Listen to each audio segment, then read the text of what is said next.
CMA-TV vous présente Parlons Santé avec votre pharmacien Daniel Lachance. Je vous souhaite la bienvenue à cette autre chronique santé. Je suis en compagnie de Daniel Lachance, pharmacien d'ailleurs, dont on vous parle au 5 boulevard Taché-Ouest. Daniel, bonjour. Bonjour. Daniel, mois de mai, juin, c'est synonyme. Je ne sais pas si c'est encore aussi fort que c'était, les allergies. Ah oui, c'est aussi fort.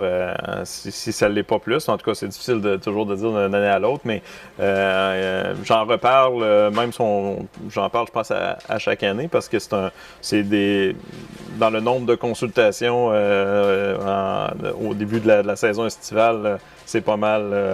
C'est au moins 20-30 patients par jour qui viennent nous consulter pour ça. Okay. Fait que, puis, c'est ça. Dans le fond, pour acquis, c'est pas tout le monde qui en a entendu parler ou tout ça. Fait que faire un petit wrap-up, un petit retour sur les allergies saisonnières, je trouve ça toujours pertinent. Est-ce que c'est particulièrement le pollen ou parce que dans le temps, on disait que c'était le pollen? Bien, ça peut être différentes choses. Évidemment, le pollen est très allergisant pour ceux qui y réagissent. Puis il y a différents types de pollen, différentes saisons. Donc, oui, c'est principalement pollen qui les protéines. On réagit aux protéines. Les allergies, c'est souvent aux protéines. Quand c'est les chats, les chiens, c'est les protéines dans la salive.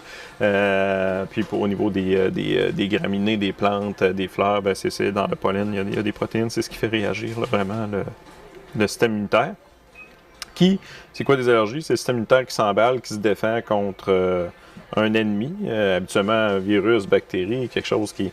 Mais là, dans le fond, pollen qui rentre dans les voies respiratoires, ben là, le corps identifie ça comme une menace, puis là, ben, le phénomène inflammatoire se tape.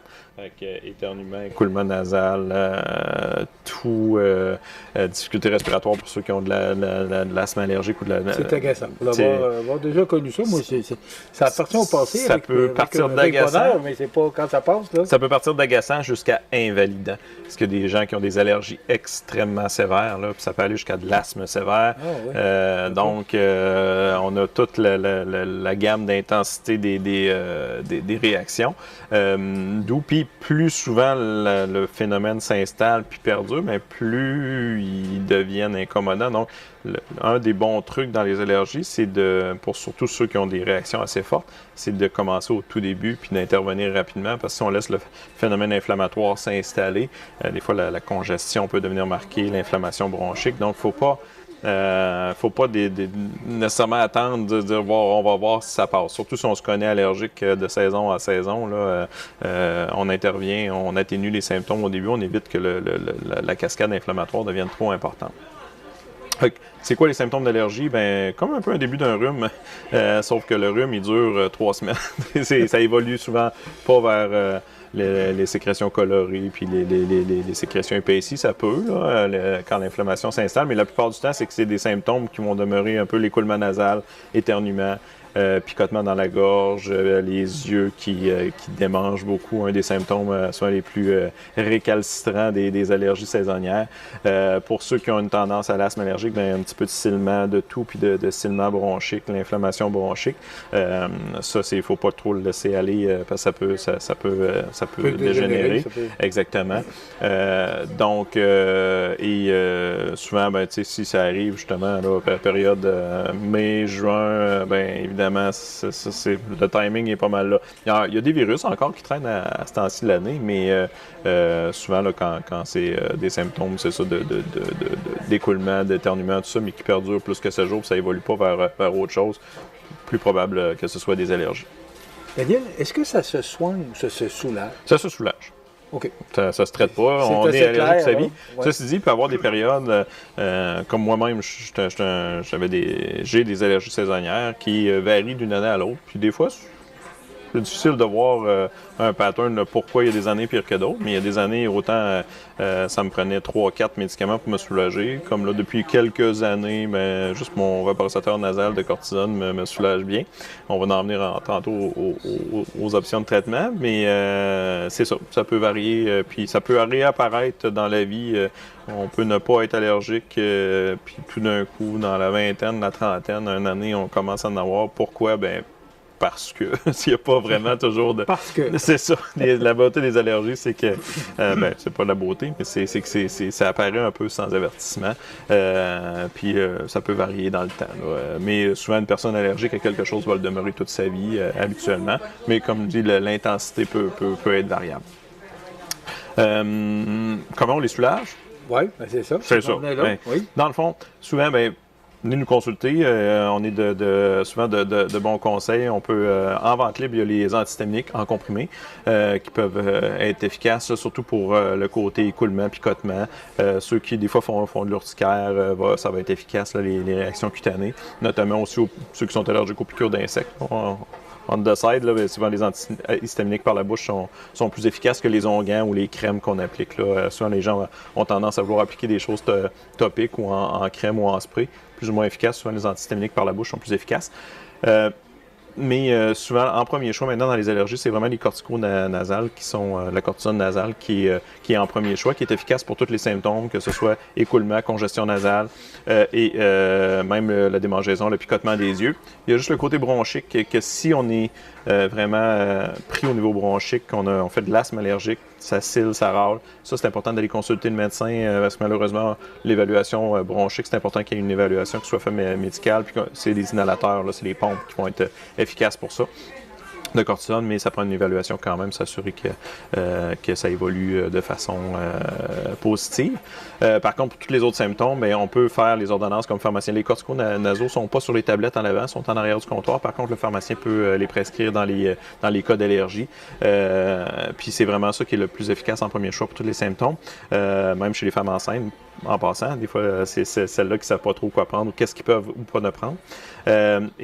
Si c'est pas suffisant, parce qu'il y en a que malheureusement, juste le cortico-nasal, ils vont encore avoir le picotement des yeux ou l'écoulement ou la congestion nasale, un peu qui va perdurer l'écoulement. On peut ajouter l'antihistaminique par la bouche aussi, par-dessus le tas. Puis il y en a même qu'on est obligé de rajouter des gouttes ophtalmiques anti-allergiques là, parce que les yeux, ils ne s'endurent pas. C'est un des symptômes les plus récalcitrants. Puis que ça aussi, comme pharmacien, là, si on évalue que c'est vraiment des allergies et non pas une infection, on va référer à l'optométriste si on pense qu'il y a une conjonctivite ou une kératite ou quelque chose. Mais si vraiment c'est en lien, puis des symptômes classiques d'allergie, on peut prescrire aussi les gouttes anti-allergiques. C'est possible de le faire. Ce qui est important de comprendre, il reste à peu près 2 minutes, c'est qu'il ne faut pas prendre à la légère. Parce que tu parlais tantôt que c'est l'asthme. Donc, toutes les allergies méritent d'être traitées pour pas justement que ça... Oui, surtout, tu sais, quelqu'un qui a vraiment des symptômes très légers, très occasionnels, puis bon, qui les tolère, c'est correct, mais quelqu'un que les symptômes sont journaliers, sont assez importants, il se mêle une congestion, il y a même des gens, des fois, qui vont faire des sinusites surinfectées par-dessus des allergies, ça part avec des allergies, mais ça devient tellement intense que là, les bactéries profitent du party qui est là pour s'imposer, puis ça surinfecte. Donc, des fois, ce qui commence avec des allergies peut mal évoluer, mais aussi, c'est qu'il y en a qui ne dorment pas la nuit parce qu'ils sont tellement congestionnés, tellement de symptômes. Ça peut avoir un impact là, au niveau de notre quotidien. Là. Fait que quand les symptômes sont quand même à partir de modérés, c'est important d'essayer de les soulager parce que ça peut, comme je dis, une fois que ça s'installe, l'inflammation, mais là, la congestion peut devenir très importante. Il y en a qui ont vraiment des symptômes quasiment de sinusite, là, de la sensibilité tellement c'est inflammé. Donc, à un moment donné, on n'est pas obligé de souffrir. Là. Il y a des choses pour se soulager, fait qu'hésitez pas à nous consulter, puis on va pouvoir vous donner un coup de main là-dedans. Plus on s'en va, je pense qu'avec tout ce qui se passe au ministère de la Santé, plus le travail du professionnel de la santé, le pharmacien, va avoir plus de liberté pour... Il a beaucoup évolué, il va continuer à évoluer. Ça va dans la bonne direction en quelques secondes? Je pense qu'au niveau de notre autonomie professionnelle, oui. En fait, après ça, on a nos défis évidemment, dans la structure de notre travail, parce que, moi, je suis parti comme pharmacien, j'ai commencé en 2007, où on avait, oui, des petits conseils de vente libre, mais on ne faisait pas de suivi de maladies chroniques. On donnait des renseignements sur la médication, interaction, mais on n'avait pas de consultation proprement dit. Que là, aujourd'hui, comme aujourd'hui, j'avais une vingtaine de prises de sang analysées pour des suivis de maladies chroniques. J'ai des demandes, j'ai à peu près 50-60 demandes de consultation par jour pour différents problèmes de santé. Évidemment, il faut changer notre façon de travailler, notre structure. Fait qu'il faut s'adapter. Au total tout, je pense que c'est positif pour la population, puis professionnellement aussi, mais aussi, nous, il y a une adaptation à faire pour les équipes de travail. On peut faire une chronique là-dessus, Daniel? Certainement, ça me fait plaisir. Voir où s'en va le rôle du pharmacien avec tous les changements qui se passent en santé. Et la facilité aussi de pouvoir consulter ici, alors que c'est plus compliqué un peu d'avoir un médecin. C'est ça, le but, c'est de trouver une façon qui se complète exactement. C'est de trouver le meilleur... dans le fond, le but, c'est d'améliorer les soins aux patients le plus possible, mais tout en respectant la capacité de nos équipes. Merci, Daniel. Ça fait plaisir. Daniel Lachance, c'est pharmacien, et pharmacie Uniprix au 5 boulevard Taché-Ouest et sur l'avenue de la Fabrique de 418-5595. On se revoit dans 2 semaines. Merci. Voilà, ça complète.